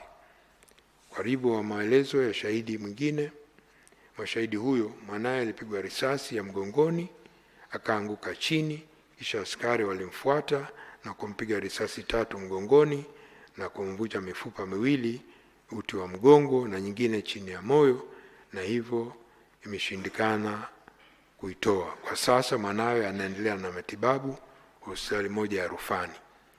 Tukio hilo ni moja ya matukio yanahitaji upelelezi za kina ambayo tume imependekeza. Lakini pia huko Mwanza, tume imepata taarifa tukio la mauaji ya watu wapatao 13 lililodaiwa kutokea tarehe 31 Oktoba katika kibanda cha TV kilichopo eneo la Mji Mwema jijini Mwanza. Shahidi mmoja ambaye alijitambulisha kama mnusurika wa tukio hilo alieleza tume kupitia maelezo yake ya kiapo kwa tarehe 31 Oktoba watu wanaodhaniwa kuwa ni askari polisi walivamia kibanda hicho na kuwapiga risasi watu takriban 13, akiwamo yeye shahidi mwenyewe ambaye aliweza kunusurika na kutoroka, na kwa jibu wa maelezo yake pamoja naye kuna wapo watu wengine 2 walionusurika, ambapo mmoja alikuwa akipatiwa matibabu katika moja ya hospitali ya Mwanza na mwingine kijijini kwake. Hii pia ni moja ambalo jambo tuhuma nzito ambayo inahitaji uchunguzi zaidi na tume imependekezwa. Mheshimiwa Rais, serikali ina wajibu kupitia jeshi la polisi na vyombo vya ulinzi na usalama kuhakikisha usalama wa raia na mali zao, na inapotokea hali yoyote inaweza kuhatarisha usalama, serikali kupitia vyombo hivyo inapaswa kuchukua hatua stahiki ya kurejesha utulivu kwa mujibu wa sheria na miongozo. Pale ambapo hatua zilizochukuliwa zimesababisha madhara kwa raia kutokana na matumizi ya nguvu ya afisa au maafisa wa vyombo vya ulinzi na salama, basi upelelezi wa haraka uhuru kikamilifu unatakiwa ufanyike kwa mujibu wa miongozo yetu nchini, ya kikanda na kimataifa. Lengo ni kulinda amani ya wananchi kwa serikali na vyombo vyake ili kuhakikisha dosari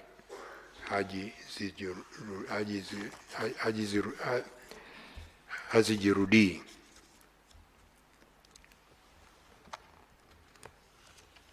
Hadidu za rejea nyingine ilikuwa ni utawala wa sheria na uwajibikaji.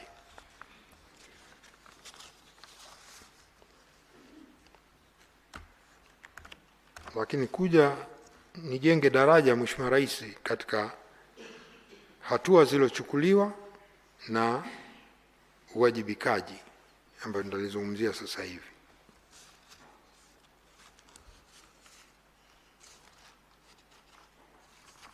Tulivyosikia watu wengi walivyokuja mbele ya tume,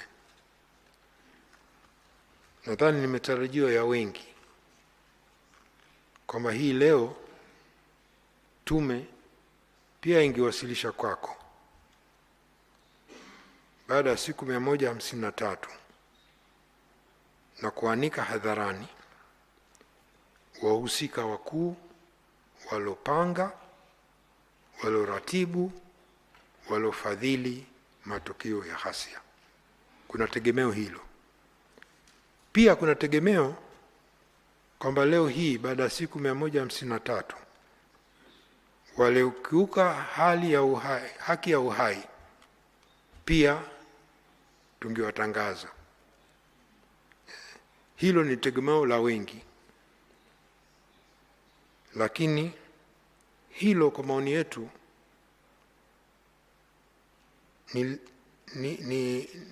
tunaita ni sio la wakati, kwa mambo mawili matatu. Tume hii ni tume ya kutafuta hoja, fact finding.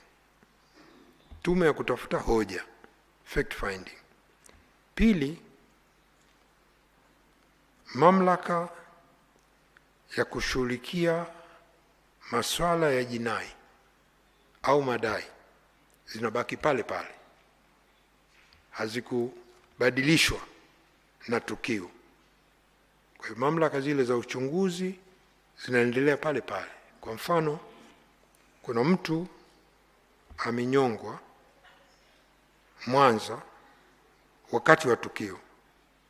Hiyo ni jambo ambayo jeshi la polisi linashughulikia. Kwa hiyo vitu havisimami shauri ya tume. Kama uhalifu umetendeka, unaendelea. Lakini jingine, tume pia hizi zinakatazwa, na tume zote za kimataifa ni hivyo hivyo, kwamba huwezi kumtuhumu mtu bila kumpa fursa ya kujibu dai.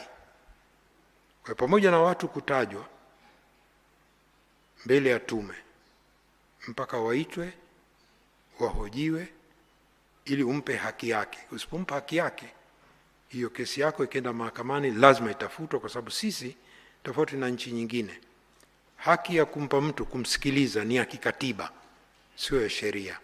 Kwa lazima kabla hujamhukumu, hujasema kwamba huyu anahusika. Kwa hiyo tume hizi hazihitaji jina. Lakini la mwisho ambalo watu wanataka kwamba matukio yote ya Tanzania, Mheshimiwa Rais, tuyaweke kwenye mizani moja. Tumesema matukio 202, eneo 202. Sasa eneo moja Kinondoni. Kinondoni kuna matukio ngapi? Siku moja 29, wakati mmoja, saa moja, matukio 8. Matukio 8. Kwa hiyo maeneo tukisema 202, Bunda eneo moja, lakini ndani ya kuna maeneo mangapi? Ubungo eneo moja, kuna mambo mangapi? Kwa hiyo matukio ni mengi.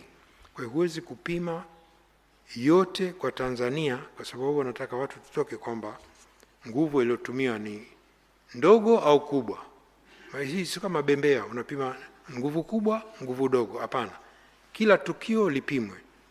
Kwa hiyo tukio la ghasia la matumizi ya silaha za moto, kwa mfano, lililosababisha kifo cha moto stendi ya shule Kibamba Ubungo, Dar es Salaam, na mazingira yake na yote yaliyotokea hapo siku hiyo, hayawezi kupimwa na ghasia zilizotokea na kusababisha kifo cha raia aliyepigwa risasi mtaa wa Kilimanjaro, Tegeta Ubungo, licha ya ghasia iliyotokea na kusababisha kifo cha raia Tegeta au Usalama Road, kaya ya Bunju Kinondoni, Dar es Salaam. Hivyo hivyo, haya yote huwezi kuyapima na ghasia iliyosababisha kifo cha mwanakijiji kijiji cha Gitiro, Tarime, Mara. Kila mmoja ipime kadri ya tukio lilivyotoka na tuhuma zilizotolewa wakati huo. Kwa uhalali wa matumizi ya silaha za moto kwenye ghasia lazima zipimwe kuzingatia mazingira yaliokuwa kwenye tukio hilo wakati na muda huo, vitendo vya husika, uandani, namna vitendo hivyo vilivyopinzana, na kama sheria inavyotaka vipimwe kwa busara ya kawaida kama alivyoiona askari alipokuwa kwenye tukio hilo akiwa kwenye eneo hilo. Kwa kama taarifa ya tume ilivyoeleza, matukio hayo yalikuwa mikoa 14, wilaya 43, maeneo 202. Kwa hiyo tume imepokea madai ya matumizi hayo mengi kupitia kiapo na kadhalika, lakini pia kutokana na hayo, kama nilivyosema, kuna pendekezo ya hatua hizo ambazo tunaomba kwa busara yake Mheshimiwa Rais aangalie uwezekano kuhusu mapendekezo ya kuendeleza kazi ya tume kuhama kutoka uchunguzi ambao tunafanya kwenda kwenye upelelezi mahsusi wa matokeo mahsusi ili sheria ichukue mkondo wake. Mheshimiwa Rais, nije mambo mawili ya mwisho ambayo ulituagiza tufanye. Moja ni swala kuangalia maridhiano na katiba mpya. Kwa hiyo kuhusu maridhiano na katiba mpya, tume imebaini yafuatayo. Mosi, matukio ya Oktoba 23 pamoja na changamoto ambazo zimekuwapo kwa muda mrefu vimesababisha nyufa na majeraha kwa taifa. Hivyo maridhiano na muafaka wa kitaifa ni hatua muhimu katika kuponya majeraha na kurejesha amani, kuaminiana, mshikamano na utengamano ndani ya jamii na taifa kwa ujumla.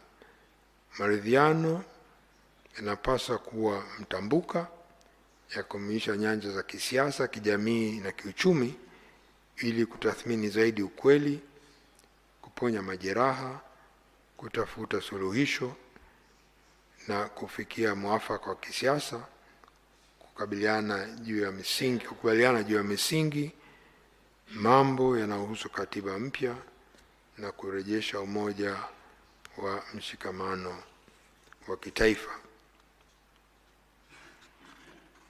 Swala la maridhiano, Mheshimiwa Rais, halikuanzishwa na ghasia. Lilianzishwa kwa maoni ya wengi walivyoingia madarakani mwaka 2016 na falsafa ya 4R ambayo moja ni maridhiano. Kwa hiyo sio ghasia ndio zimeleta maridhiano, maridhiano ni muendelezo.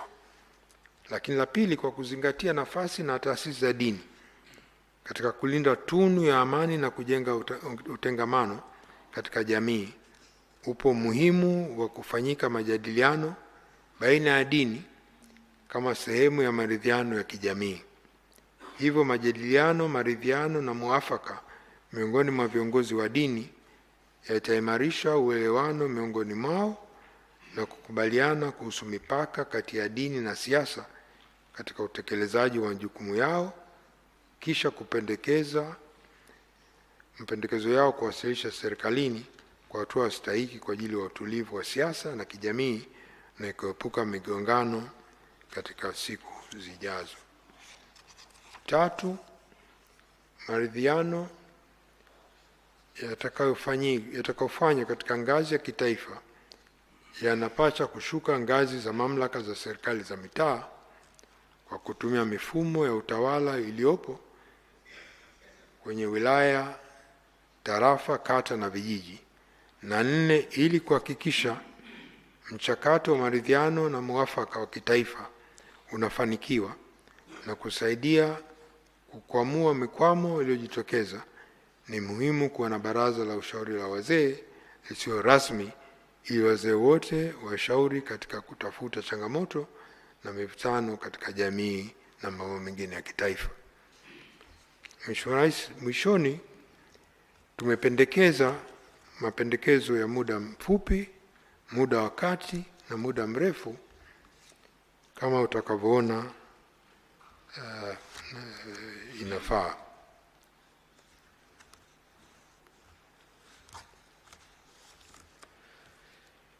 Tume inawasilisha mapendekezo mbalimbali yakiwemo ya muda mfupi, muda mrefu na muda wa kati.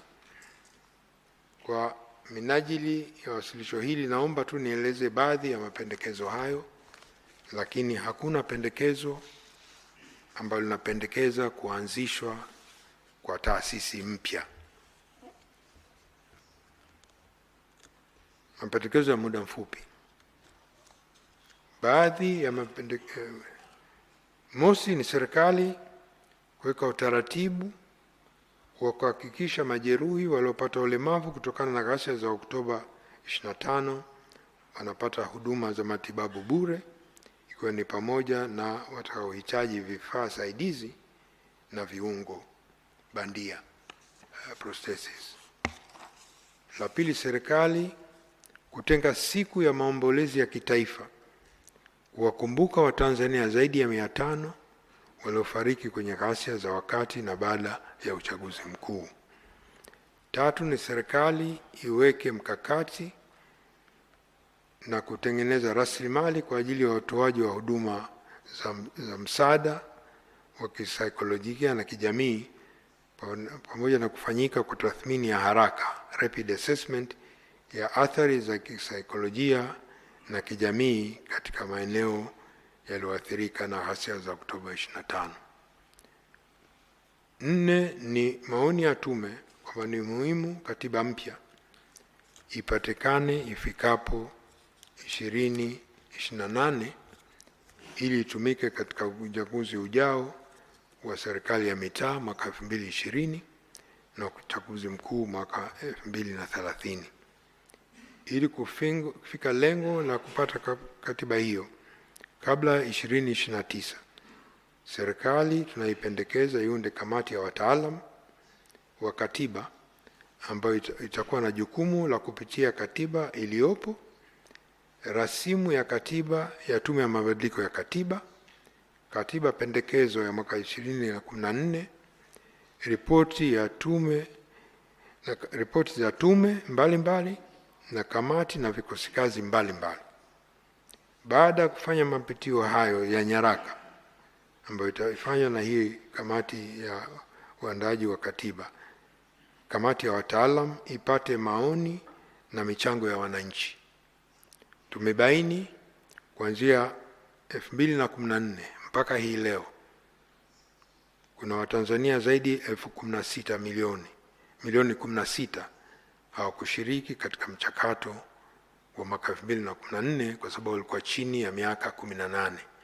Kwa ndio umuhimu wa hii kamati ya wataalam kupata wadau, lakini kupata wadau au vijana kwenye kuchangia kwenye katiba na kuandaa rasimu ya katiba itakayopigiwa kura na wananchi, referendum. Ushauri mmoja ulitolewa na kiongozi wa dini ni kwamba katiba mpya inahitaji utulivu.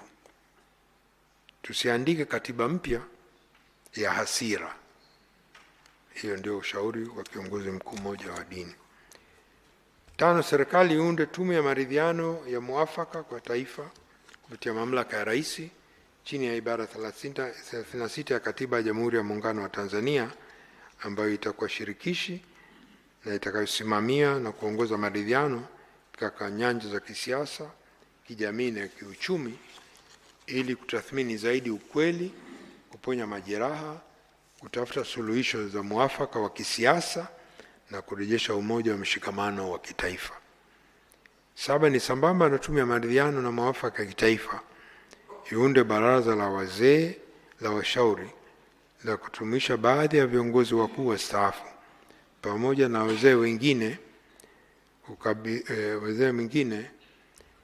ili kutoka jamii kwa lengo ili kuwasaidia tume ya maridhiano pahali popote na saa yote watakavyohitajika. Tatu, ni sheria ya Tume Huru ya Taifa ya Uchaguzi itekelezwe kikamilifu na pamoja na kuhakikisha kwa uteuzi wa mwenyekiti na wajumbe wa tume unafanywa kwa kuzingatia sheria iliyorekebishwa mwaka 2024. Aidha, tume iruhusiwe kuajiri watumishi wake ili wawe na wajibu wa kusimamia shughuli za uchaguzi ingalau hadi ya jimbo. Katika ngazi za wasimamizi, wasaidizi na wasimamizi wa vituo, INEC iendelee kutumia watumishi wanaoajiriwa kwa muda, na hatua hii itaondoa malalamiko ya vyama vya siasa na wananchi kuhusu uhuru wa tume hiyo. 4. Tume imebaini pia kwa yapo maeneo yenye viashiria vya jinai kama nilivyosema awali ambavyo vinahitaji kuangalia kuhusu uwajibikaji. Hivyo inapendekeza kwa kuunda kwa tume ya uchunguzi wa kijinai kufuatia matukio ya ghasia wakati na baada ya uchaguzi mkuu kwa mujibu wa sheria ya tume ya uchunguzi, kwa mamlaka ambayo anayo Mheshimiwa Rais wa Jamhuri ya Muungano wa Tanzania. Tume hii itakuwa na jukumu kwanza la kupeleleza na kufuatilia masuala mahsusi yanayohitaji upelelezi zaidi ili kushughulikia tuhuma nilizoainisha hapa, lakini pia masuala mengine ni kubaini wahusika wakuu waliopanga, walioratibu, waliofadhili ghasia, mastermind, na pia kushughulikia masuala ya tatanishi ya vifo na pia maiti ambazo mpaka leo hazijulikani zilipo. 9. Ni jeshi la polisi libuni na kutekeleza mkakati madhubuti wa kurejesha na kuimarisha mahusiano yake na jamii kwa manufaa ya ulinzi na usalama wa raia na nchi kwa ujumla kama ilivyopendekezwa na Tume ya Haki Jinai. Na 10. Serikali na vyombo vya dola vitekeleze majukumu yake kwa namna inayoonyesha wazi kuzingatia mazingira ya mfumo wa demokrasia ya vyama vingi vya siasa. Hatua hii italeta usawa katika uwanja wa ushindani na kuondoa malalamiko ya wadau wa siasa na wananchi kwa ujumla kuhusu kukosekana kwa demokrasia katika siasa za vyama vingi nchini. 11. Maadili ya viongozi yasimamiwe kwa karibu, ikiwa ni pamoja na mitindo ya maisha ya baadhi yao na miiko ya utumishi wa umma ili kubaini na kudhibiti vitendo vilivyokabilika kama vile rushwa na ufisadi.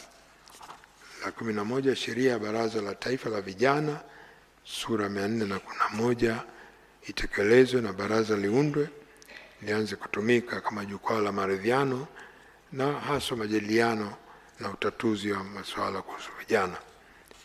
Mapendekezo machache niongelee Mheshimiwa Rais kuhusu yale ya muda wa kati. Serikali imarishe mifumo ya uwajibikaji kuhakikisha watendaji wote hususan wa ngazi za kati na chini wanasikiliza na kushughulikia kero za wananchi kwa wakati na kuwajibika pale wanaposhindwa kutekeleza majukumu yao ipasavyo na wanapokiuka sheria. Ili kutekeleza jukumu hilo kwa ufanisi, ni muhimu kuviwezesha vitengo vya ufuatiliaji na tathmini katika taasisi ambavyo kwa muundo wa sasa vinawajibika moja kwa moja kwa mkuu wa taasisi. 2. Serikali iendelee na iweke kipaumbele katika kutekeleza mapendekezo ya tume za vikosi mbalimbali ikiwemo ile ya mfumo wa haki jinai na vikosi kazi vingine. Serikali pia, pendekezo jingine, huimarisha mfumo wa ajira ili uwe wa ushindani na haki. Ingine, serikali imarisha usalama, ulinzi na ufuatiliaji katika maeneo ya mipaka hasa yenye vipenyo vingi ili kuzuia uharibifu na uingiaji nchini kiholela.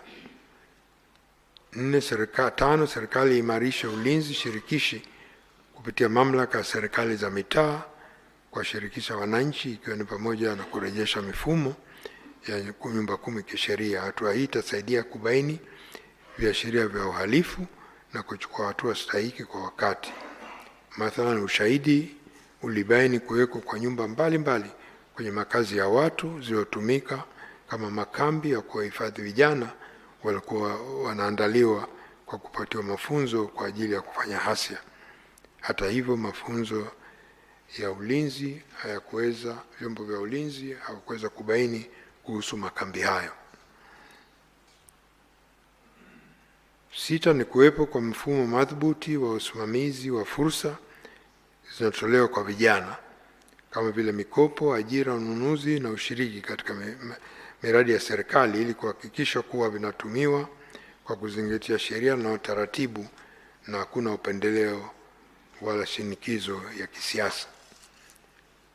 La 7 ni serikali ifanye mapitio ya vipaumbele vya kibajeti na kupanua matumizi yasiyo lazima ili rasilimali zaidi zielekezwe kwenye eneo la uwezeshaji wananchi kiuchumi, ambalo nadhani Mheshimiwa Rais hili pia umeshalitolea maelekezo.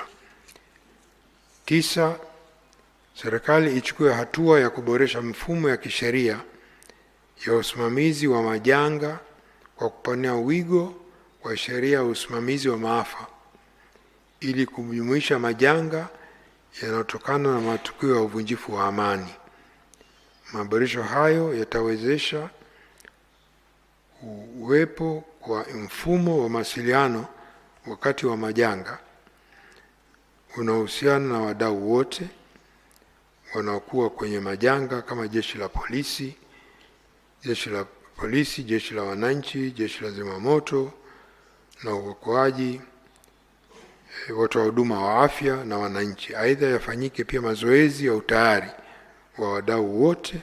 Hatua hii itapunguza athari za majanga ya aina hiyo yanapotokea. Mapendekezo ya muda mrefu: 1, serikali irejeshe uratibu wa vijana wote wanaomaliza kidato cha 6 kushiriki mafunzo ya Jeshi la Kujenga Taifa kama sharti la lazima ili kuwajengea uzalendo na uwezo wa kujitegemea. Aidha, kuwe na uratibu wa kuwezesha wahitimu wa JKT kujiajiri kwa kuishirikisha sekta binafsi. Na la 2, serikali ibuni na kutekeleza mkakati wa makazi maalum kwa maafisa na askari wa vyombo vya ulinzi na usalama ili kuepuka mgongano wa maslahi na kulinda usalama wao kama ilivyopendekezwa na Tume ya Haki Jinai. Nihitimishe Mheshimiwa Rais, kwa ridhaa yako, mambo mawili matatu. Kwanza, nimetaja baadhi tu ya mapendekezo yaliyomo kwenye ripoti hii, lakini bila shaka wadau mbalimbali watapata fursa ya kuyaona kwa kina ndani ya ripoti yetu, na hali kadhalika tunategemea kwa siku 3 zijazo kukutana na wanahabari pamoja na wadau mbalimbali kwa ajili ya majadiliano mapana na ufafanuzi wa taarifa yetu. Pamoja na ugumu yaliyotokea Oktoba 29,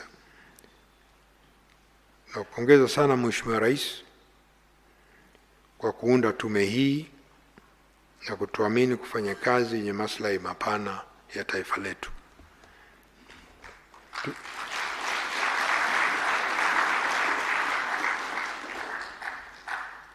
Tulisikiliza vilio vya waliopoteza wapendwa wao, waliojeruhiwa na waliopoteza mali. Tuliona macho ya vijana waliokamatwa wakiulizwa kwa wasiwasi mustakabali wao tulivyowatembelea magerezani. Tulikutana na familia ambazo hadi leo hazijaelewa nini au nani, kwa nini, nani aliyomdhuru mpendwa wao na kwa nini. Lakini pia kwa upande mwingine tuliona Tanzania yenye upande wa ujasiri, uzalendo na hekima. Tulisikiliza viongozi wa dini wakiomba amani kwa nguvu ya ukweli. Tuliona wazee wenye busara wakitoa maneno ya hekima. Tulipata ushirikiano wa wananchi ambao walikuja kwa ujasiri mbele ya tume Lakini sio hivyo tu, kwa kawaida pia kwa sababu wanalipenda taifa lao. Na kuhusu wananchi na watu waliokuja mbele ya tume, sio jambo la kawaida kwa tume kama hii ya uchunguzi kwa siku 153 kuwasiliana kwa karibu sana na kwa namna moja au nyingine na watu wapatao 63,603. Hiyo ni sawa na wakazi wote wa Tukuyu au wakazi wote wa Korogwe au wakazi wote wa Bagamoyo. Kwa tunawashukuru sana Watanzania kutuamini na kushiriki katika hii hatua ya kwanza au hatua hii muhimu ambayo aliona Mheshimiwa Rais siku alivyoapishwa kwamba ndio njia ya mwelekeo wa taifa letu. Kwa Mheshimiwa Rais, hayo machache naomba sana kwa heshima kabisa nikushukuru kwa hayo, na niombe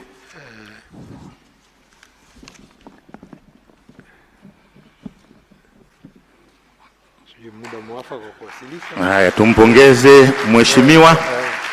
Sasa niwaombe kwa heshima na taadhima waheshimiwa viongozi tukae, kwa sababu kuna kamera ziko kule nyuma. Tukae. Okay. Mheshimiwa Rais, kwa heshima kubwa naomba sasa ni ukabidhi ripoti ya tume na viambanisho vyake kama ifuatavyo. Kwanza ni ripoti kuu, pili muhtasari wa ripoti, mwenendo wa uchukuaji wa ushahidi ambayo una volume juzuu 2, viapo vya mashahidi affidavit ni juzuu nyingi za kila mkoa tuliotembelea, taarifa ya uchunguzi wa maiti mbalimbali na viambatisho vingine vya ripoti ikiwemo uchambuzi na maoni na taarifa zilizoletwa, taarifa ya uchunguzi wa kitaalam, nyaraka za rejea, ratiba ya utekelezaji wa shughuli za tume, orodha ya wadau wote waliofika mbele ya tume. Na mwenyekiti, sasa nakuja kumkabidhi Mheshimiwa Rais wa Jamhuri ya Muungano wa Tanzania. Makofi mengi.